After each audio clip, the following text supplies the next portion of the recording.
Olá, pessoal, tudo bem com vocês? Sejam bem-vindos ao nosso último encontro aqui na disciplina Comunicação e Expressão Acadêmico-Científica. Hoje, o propósito da nossa fala é tratar de gêneros acadêmicos bastante eficientes, não só como texto, mas também como estratégia de estudo. Eu estou falando do fichamento, do resumo e da resenha, que vocês vão perceber que serão textos bastante presentes durante toda a jornada de vocês aqui no curso de graduação em letras. Por que gêneros acadêmicos? Como o nome já diz, os gêneros acadêmicos são aqueles utilizados no ambiente universitário. E o propósito deles é facilitar a nossa organização, né, a nossa comunicação enquanto professores, alunos, pesquisadores. Eles vão nos auxiliar, de certa forma, a armazenar informações, catalogar dados importantes, né?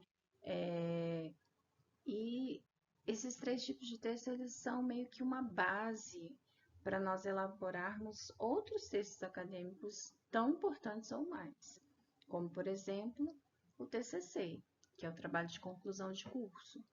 No TCC, existe uma parte chamada referencial teórico, em que você precisa fazer resumos e resenhas de vários e vários autores relacionados ao tema que você vem pesquisando, certo?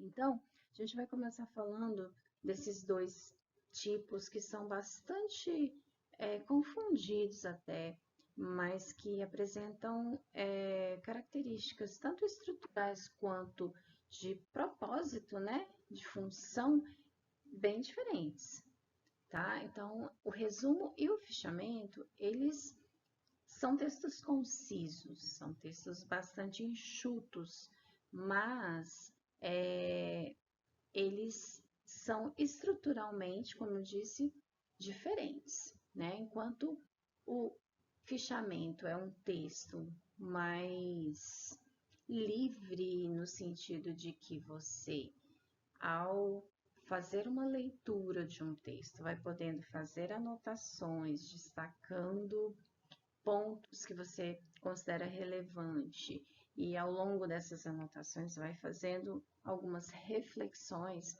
sobre o assunto, o resumo não permite muito esse tipo de prática, certo? O fichamento, ele tem o objetivo de você registrar e armazenar esses dados que são extraídos de documentos como livros, artigos, palestras ou mesmo filmes, peças teatrais, enfim. A gente pode fazer fichamento a respeito de qualquer tipo de texto, né? Qualquer gênero ao qual nós temos acesso na academia. E ele até se baseia no que a gente conhece como resumo e resenha, tá? Mas eles não são exatamente como o resumo e a resenha. Bom, para princípio de conversa, todos esses textos que nós estamos tratando aqui hoje, eles demandam, eles exigem uma identificação, certo? E essa identificação, ela precisa ser apresentada conforme a ABNT, que é a Associação Brasileira de Normas Técnicas, que rege toda e qualquer apresentação científica. Então, a gente começa trazendo esses dados que são bastante importantes, né? Nome do autor, título da obra, edição, local, editora e etc e tal, tá? Então, isso é de praxe, a gente iniciar o fichamento fazendo essa apresentação bibliográfica. E existem vários tipos de fichamento, nós vamos falar aqui hoje de três em específico que são mais conhecidos e mais praticados, tá? são os fichamentos de conteúdo, o fichamento bibliográfico e o de citações. O fichamento de conteúdo, ó, coloquei um exemplo aqui, do lado esquerdo você tem o exemplo do fichamento, né? Aqui a gente inicia com a referência bibliográfica, conforme a BNT, e você vê que é um texto bastante sucinto, né? Mas que permite que você, enquanto faça seu fichamento, apresente algumas reflexões sobre o assunto que está sendo estudado, tá? Então, esse aqui é o tipo mais simples, mais conhecido. Ele pode ser realizado a partir de tópicos, tá?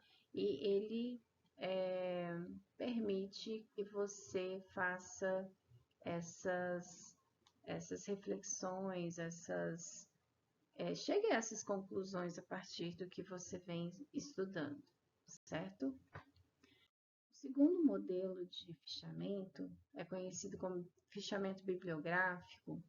Ele se assemelha bastante ao que a gente conhece como citação indireta. A citação indireta nada mais é do que uma paráfrase do que o autor do texto disse, né? Então, você diz com suas palavras o pensamento de outra pessoa, certo?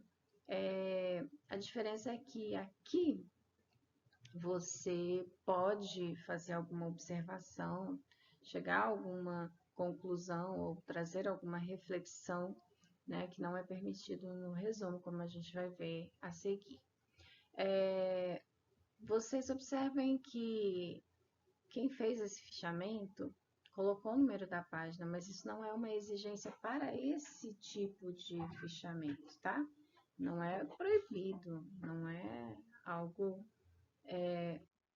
desnecessário, até é importante, né? Você identificar aqui de onde você tirou o trecho, né? A ideia, na verdade não é uma citação direta, mas de onde você tirou a ideia, se for necessário o seu leitor voltar ao texto original, ele consegue identificar onde estava, né, essa ideia. Outro tipo de fichamento é conhecido como fichamento de citação, e aí, nesse caso, ele vai se assemelhar bastante às citações diretas. O que é uma citação direta? Quando você transcreve do texto original exatamente como o autor apresentou, né? As marcas que nós vemos aqui, ó, as aspas e o número da página, nesse caso, sim, é obrigatório, tá? Sempre que você transcreve tal qual aparece no texto original, é necessário que você apresente o número da página, tá? E como eu disse desde o início, que eu comecei a falar do fichamento, você vai extrair as ideias principais, mas é permitido aqui no fichamento que você traga suas próprias reflexões, tá? Sobre o assunto. O fichamento, ele é um texto que é utilizado para você realmente ter um primeiro contato com o texto, né? Você ainda não é expert no assunto, você está construindo o seu conhecimento a partir dessas anotações, dessas reflexões que são realizadas durante o fichamento de um texto, certo? Já o resumo, ele é como se você estivesse num nível mais elevado, tá? Na hora que você consegue fazer um bom resumo. Porque o resumo, ao contrário do fichamento, ele já exige de nós um conhecimento mais aprofundado sobre o assunto, tá? Então, não se recomenda fazer um resumo de um texto logo na primeira leitura. Se é o seu primeiro contato com o texto, não faça o resumo ainda. O ideal é você fazer uma primeira leitura para conhecer, né? Fazer um reconhecimento do terreno ali. Em seguida, faça uma segunda leitura, agora marcando o que você não sabe do texto. Muitas vezes são citados autores ou termos técnicos que você ainda desconhece, tá? Então, é interessante numa segunda leitura você marcar tudo aquilo que ainda é desconhecido para você. E aí, antes de partir para a terceira leitura, vá buscar essas informações que te faltam, esse conhecimento que você ainda não tem a respeito do que está no texto, certo? Depois que você faz essa pesquisa, aí sim você está preparado para fazer uma leitura mais robusta, mais consistente, mais profunda. Você vai conseguir entender melhor tudo aquilo que está no texto, né? Então, o resumo, ele é um tipo de texto que demanda de você, enquanto produtor de um resumo, esse amadurecimento, né? Essa capacidade de extrair com mais propriedade as ideias principais do texto, certo? Então, para escrever um bom resumo, é necessário que nós tenhamos uma visão mais ampla sobre os assuntos que estão sendo abordados no texto, no caso que será resumido. Então, longe de ser aquela tarefa escolar que a gente só, né, marcava, quase tudo do texto era ideia principal, a gente não tinha essa capacidade, né, de identificar o que era realmente ideia principal, a ideia secundária. O resumo, ele deve ser escrito a partir de ideias, de palavras-chave, né? Então, é uma reescrita. Na verdade, você destaca, faz o reconhecimento dessas ideias principais e reescreve o texto a partir dessas palavras, tá? Então, o texto tem que ser bem conciso, bem enxuto. Então, isso eu já disse, né? Não escrever o resumo a partir da primeira leitura. Ele não permite de forma alguma que você se posicione, tá? Ao contrário do fichamento, que eu disse ainda há pouco, o resumo não permite isso, tá? Nada de subjetividade, nada de pessoalidade. Ele deve ser totalmente imparcial, você deve ser fiel às ideias do autor. Só apresentar o que o autor disse, nada mais, nada além daquilo, certo? Então, o texto precisa ser imparcial e ele precisa trazer exatamente o que o autor apresentou no seu texto original. Caso você extrapole esse limite, né, da imparcialidade, você corre o risco de escrever um outro texto que não é o resumo, tá? Então, você vai ficar ali entre o fichamento e a resenha, tá? Porque o resumo, ele precisa trazer apenas o que foi dito no texto original, certo? Bom, então, para a gente finalizar essa primeira parte, a diferença entre o resumo e o fichamento. O resumo visa reunir as principais informações de um texto de forma sintetizada e, a partir de citações do conteúdo, o estudante explana a ideia do autor sem inserir a sua própria ideia, a sua própria percepção, né? Então, nada de ser parcial no resumo. Você vai ser totalmente imparcial, trazer apenas as informações que foram apresentadas pelo texto original. Já no fichamento, né, como eu disse, é permitido que a partir dessas identificações, dessas citações que são consideradas relevantes no texto, o estudante formule suas próprias conclusões. O resumo se encaixa em circunstâncias em que o estudante já detém certo domínio do assunto, né? Então, aquela história da maturidade, você já está um pouco mais maduro intelectualmente falando. Já o fichamento é uma opção quando o discente ainda for leigo no tema. Então, ele está ali buscando conhecimento sobre o assunto, né?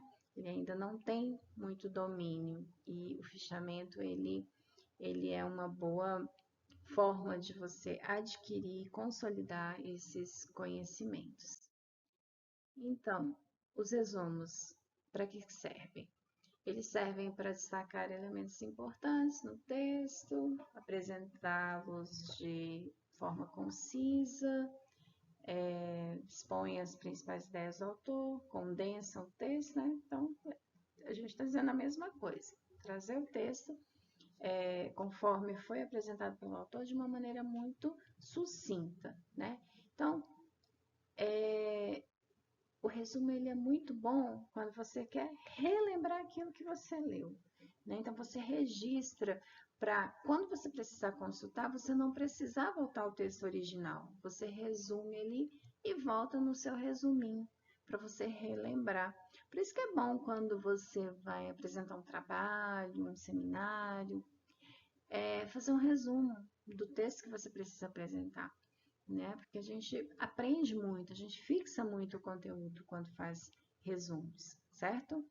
Já o fichamento, ele vai também salientar as partes importantes do texto, vai desenvolver, né, esses pontos importantes, e a partir desses pontos importantes, o aluno, o estudante, ele pode ir construindo uma nova percepção sobre o tema em questão, certo?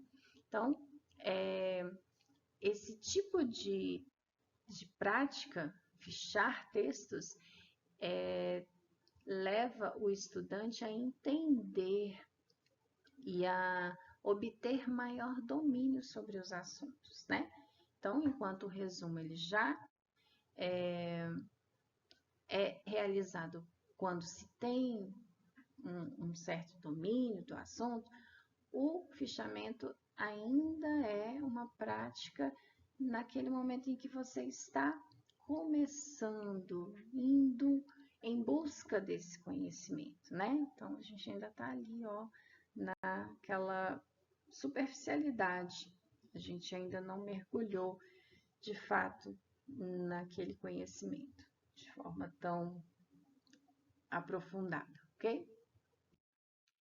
Eu trouxe aqui um exemplo, nós não vamos ler nesse momento, eu vou só contar para vocês que o texto fala sobre o absolutismo enquanto sistema político, tá? Os slides vocês terão acesso e vocês terão tempo de fazer uma leitura mais cuidadosa, só para vocês verem, né, que de um texto maior eu posso extrair textos menores.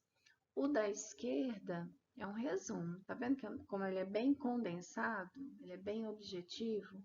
Então, no resumo, eu destaco o que há de mais importante, né, nas ideias do autor e reescrevo o texto apenas me limitando a dizer o que o autor trouxe, apresentou como ideias originais. Já o fichamento, embora ele seja também um texto conciso, ele permite maior reflexão, né? Então, além de apresentar pontos importantes do texto, considerados essenciais, quem faz um fichamento pode refletir, pode trazer algumas observações sobre o assunto, ok? A gente ainda não está no nível da avaliação, tá? A gente ainda está no campo da subjetividade. Então, por isso que é um fichamento. A gente só tem ali uma reflexão sobre o assunto, ainda não é uma avaliação. Se fosse uma avaliação, a gente já ia chamar o texto de resenha e não de fichamento, ok? Bom, falando em resenha, vamos lá. O que seria uma resenha, então? A resenha nada mais é do que um resumo crítico, tá? Então, além de fazer o resumo, extrair as ideias principais do texto, eu preciso fazer uma crítica. E o que seria fazer uma crítica? Falar mal do texto? Não. Pode ser, né?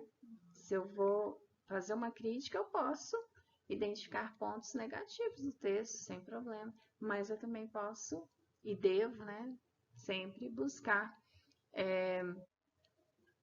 contemplar tanto pontos positivos quanto pontos negativos, ok?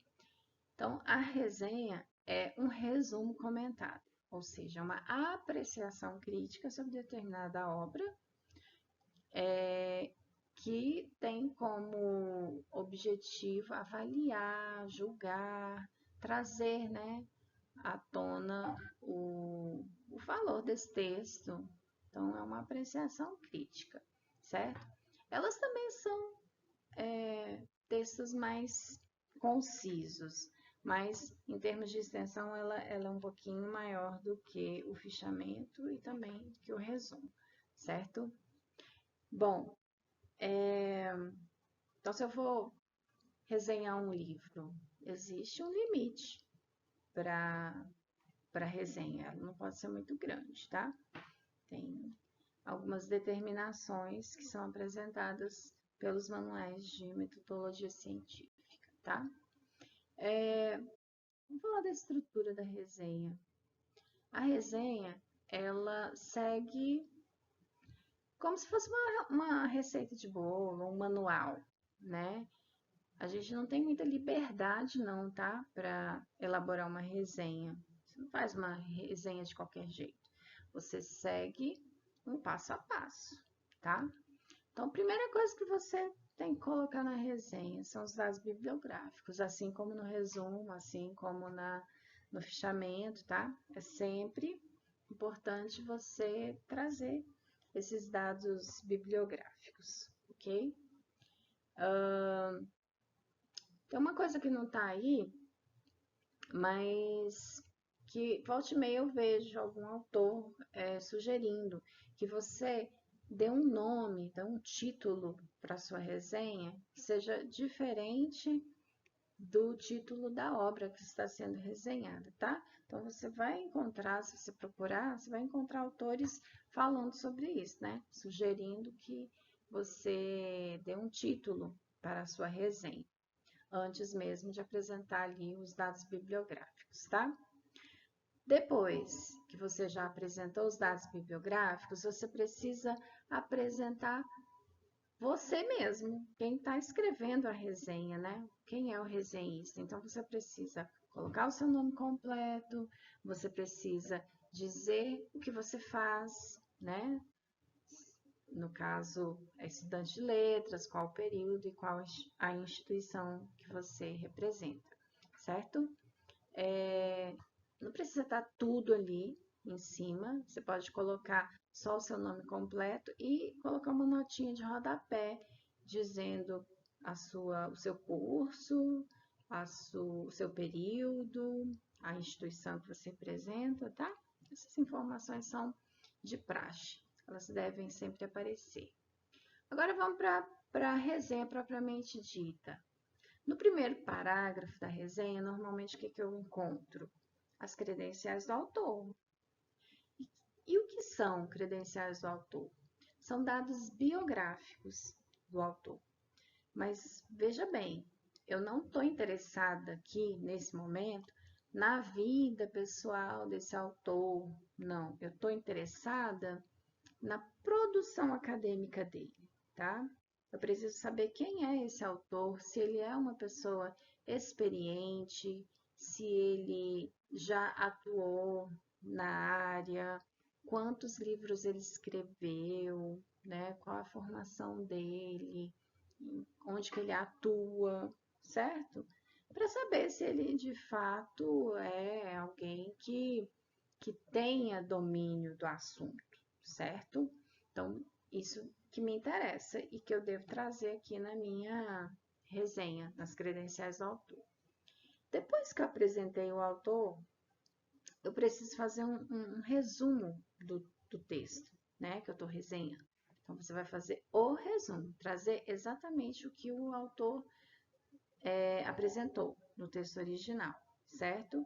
E é importante, inclusive, você fazer uma descrição da obra, uma descrição assim da estrutura da obra, como que o livro é escrito, em quantos capítulos ou partes, como que ele é organizado, enfim, ele traz dados ou ele apenas faz uma revisão bibliográfica, né?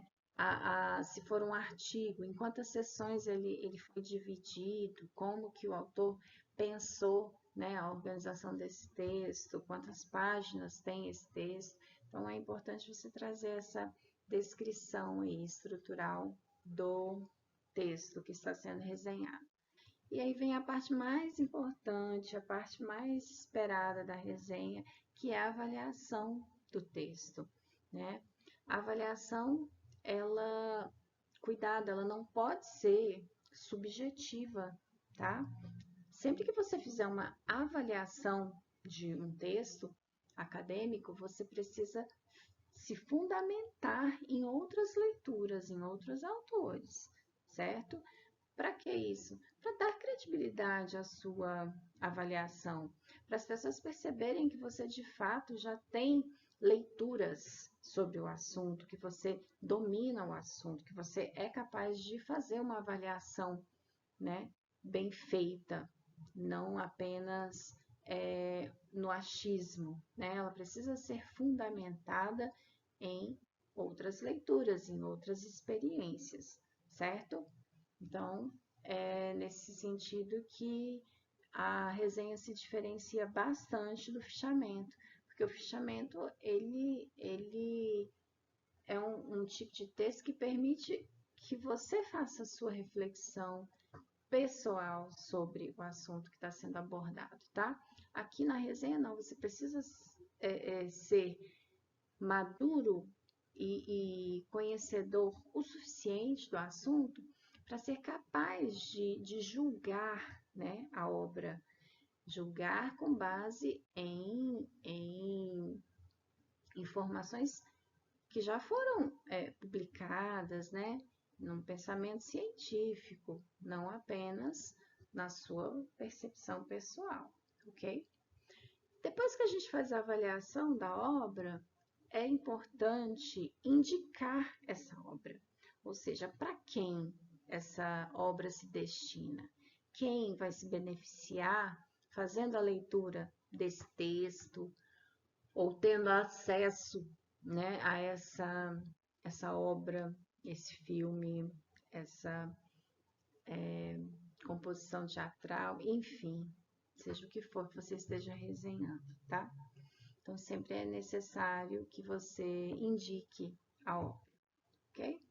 E, por último, mas não menos importante, vem as referências. Ah, mas que referências? Eu já não coloquei no início? Não, essas referências são as referências pesquisadas, porque se você for de fato fazer uma avaliação séria, você precisa ler outros textos, você precisa se fundamentar em outros autores para fazer uma boa avaliação, né? E todos esses textos que você consulta, você precisa apresentar aí nas referências bibliográficas da sua resenha, certo? Bom, pessoal, eram essas as considerações que eu gostaria de fazer sobre o fichamento, o resumo e a resenha. Eu gostaria de dizer também que a gente precisa observar algumas características que são demandadas por todos os textos acadêmicos, tá? Eles precisam ser objetivos, então nada de florear demais, de ficar dando voltas, tá? De ficar usando muita adjetivação, figuras de linguagem, linguagem figurada, né? Prefira uma linguagem mais literal, uma linguagem mais objetiva, tá? E deixa esse tipo de linguagem mais floreada, digamos assim, para a literatura. Nos textos acadêmicos, vamos utilizar uma linguagem mais objetiva, mais concisa, né? Vamos direto ao ponto, nada de ficar dando rodeios, tá? Além disso, é importante que a gente observe sempre a estrutura do texto, tá?